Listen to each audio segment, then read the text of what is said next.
ओम मनोजवम मारुतुल्लवेगम जितेन्द्रियं भूतिमतां वरिष्ठं वातात्मजं वानरयूथमुख्यं श्रीरामदूतं शरणं प्रपद्ये। नमस्कार, स्वागत है आपका आचार्य वाणी में। और हम आचार्य डॉक्टर विक्रमादित्य आपके साथ हैं, जो लगातार आपके साथ बने रहते हैं, किसी न किसी वीडियो को लेकर आपके समक्ष रहते हैं और बहुत सारे चैनल्स पर भी आप हमें समय समय पर देख सकते हैं।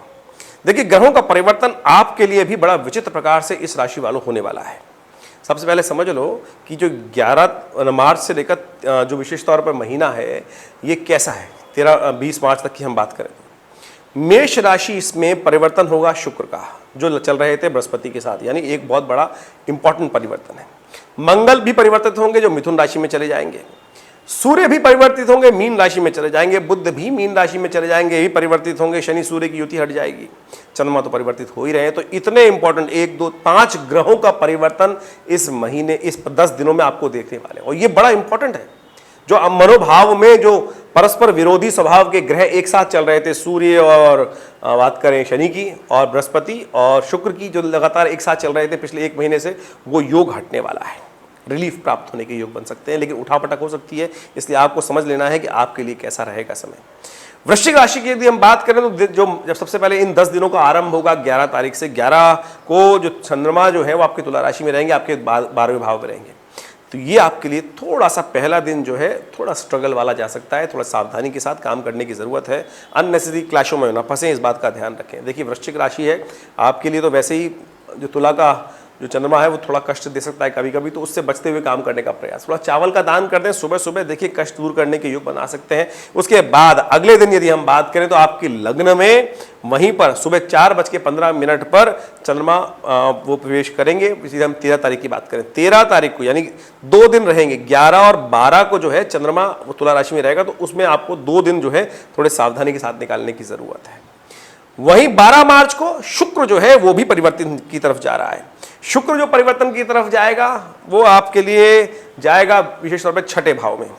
देखिए, 6ठे भाव का शुक्र है, कुछ समस्या भी देता है और कुछ आपको आनंद भी देता है। तो बेकार के आनंद के चक्कर में ना फंसिएगा। थोड़ी जिंदगी में इस बात का ध्यान रखिएगा, गलत तरफ जाने से गलत नतीजे प्राप्त हो सकते हैं। लेकिन एक अच्छी बात है, विजय के योग है। विजय के योग बनते दिखाई दे रहे हैं। तो आने वाले 25 दिनों में यदि कोई क्लैश चल रहा है, कहीं आपका द्वंद्वात्मक चल रहा है, तो आपकी विजय निश्चित है। जितना सामने वाला प्रबल होगा उससे ज्यादा प्रबल विजय आपके योग बन सकते हैं। लेकिन यानी आप चाणक्य नीति, शुक्र नीति का इस्तेमाल करके बहुत बढ़िया तरह से विजय प्राप्त कर सकते हैं यदि कहीं द्वंद्वात्मक स्थिति चल रही है। लेकिन इसके साथ साथ एक बात ध्यान रखिएगा, गलत तरफ, व्यसन की तरफ किसी भी प्रकार से ना जाएं। कहीं तो गलत, वहां पर मानहानि होने के योग बन सकते हैं। इससे आपको बचते हुए काम करने की जरूरत है। तो हमने आपको एडवाइस दे दी है। तो आप, क्योंकि शनि भी अब जागृत हो गए हैं, तो अस्त चल रहे थे वो तो जागृत हो चुके हैं करीब पिछले 5 दिन पहले ही। तो आपको ध्यान रखना है। तो इस बात का ध्यान रखते हुए काम करिएगा। कहीं गलत चले जाए तो मान सम्मान पर दाग लगने के योग बन सकते हैं। और 13 मार्च को जो है वो विशेष तौर पर सुबह 4:15 पर वो आपके चंद्रमा जो है वो परिवर्तित होंगे, वृश्चिक राशि में चले जाएंगे, लग्न में आ जाएंगे।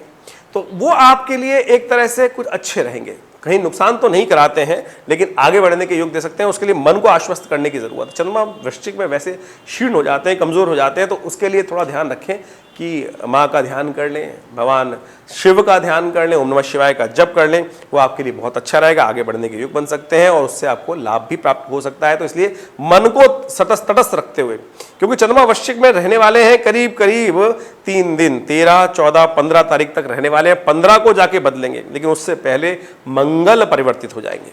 मंगल जो है वो परिवर्तित होकर आपके चले जाएंगे अष्टम भाव में। अष्टम भाव में मंगल जब चले जाते हैं तो व्यक्ति अकेला पड़ जाता है।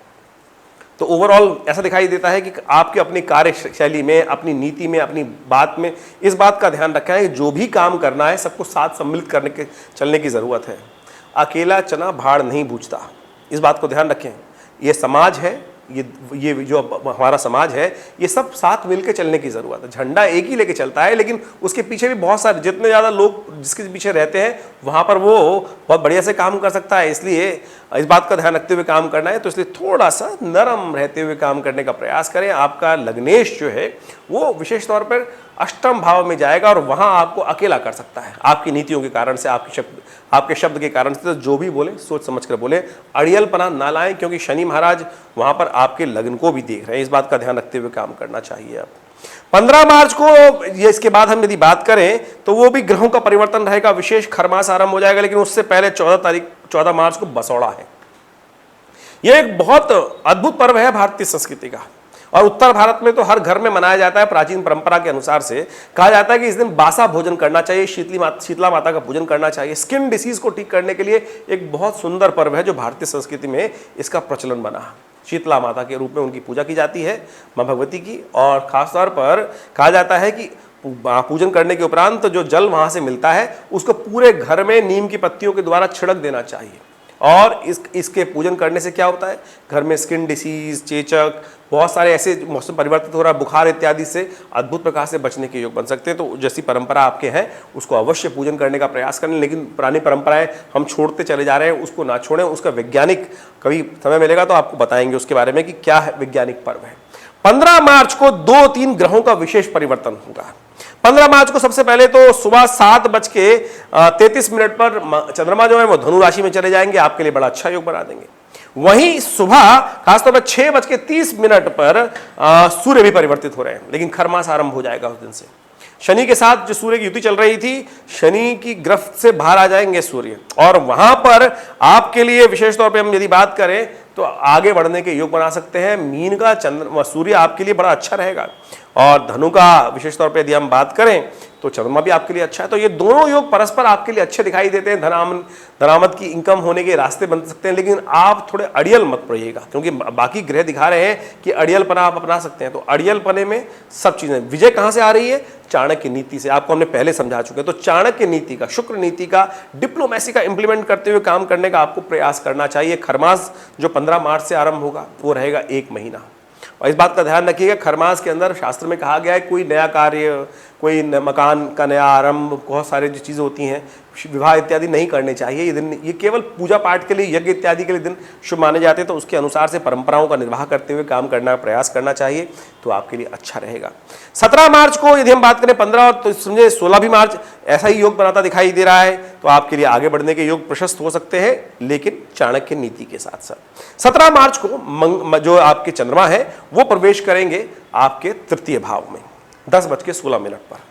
ये आपके लिए और बढ़िया साहस में उन्नति करने के योग बनाएंगे, आगे बढ़ने के योग दे सकते हैं। और बढ़िया तरीके से यदि आप अपने बाहुबल पर चाणक्य नीति का इस्तेमाल करते हुए काम करेंगे तो आपके मित्र, पार्टनरों से आप बहुत बढ़िया प्रकार से लाभ ले सकते हैं। तो इसलिए ध्यान रखते हुए काम कीजिएगा। भाग्य को प्रबल करते दिखाई दे रहे हैं, धर्म कार्य को प्रबल करते दिखाई दे रहे हैं, और जो कहा जाता है ना कि चंद्रमा सामने बैठ के भाग्य को देखा, अपनी राशि है तो वो उसमें कुछ ना कुछ अच्छा करेगा। ऐसे में कहा जाता है कि शिव की उपासना यदि कर लें तो बहुत बढ़िया प्रकार से लाभ के योग बन सकते हैं, क्योंकि ये चंद्रमा है आपके 19 तारीख तक यहाँ रहने वाले हैं, 19 को प्रदोष भी पड़ने वाला है। तो नित्यपति भगवान शिव का नाम लेते हुए काम करने का प्रयास कीजिए, आपके लिए अच्छा रहेगा।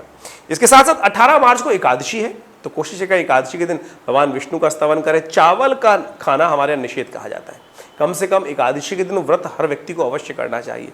कहा जाता है कि संसार में कोई व्रत रखो ना रखो, एकादशी का व्रत रखने वाले जो लोग वैष्णव हैं उनको सदगति प्राप्त होने के योग बन जाते हैं।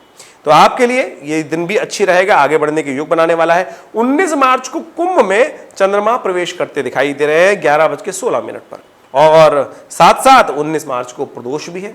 तो कोशिश ये करें, चतुर्थ के चंद्रमा स्वास्थ्य के दृष्टिकोण से कई बार भारी कहे गए हैं, तो कहा जाता है कि ऐसे में भगवान शिव की उपासना कर लेनी चाहिए। तो 19 मार्च को प्रदोष भी पड़ेगा, तो इससे बढ़िया क्या हो सकता है। तो भगवान शिव का ओम त्र्यंबकम यजामहे सुगंधिम पुष्टि वर्धनम उर्वारुकमिव बंधनान् मृत्योर्मुक्षीमामृतात्, इस मंत्र का जप करते हुए या ओम नमः शिवाय का जप करते हुए शिव का अभिषेक कर लीजिए। सुबह सुबह जब शिव का नाम लेकर कार्य करेंगे तो चिंता ना करें, समस्त प्रकार के कष्ट दूर होने के योग बन जाएंगे। तो इस बात का ध्यान रखते हुए आपको काम करना चाहिए।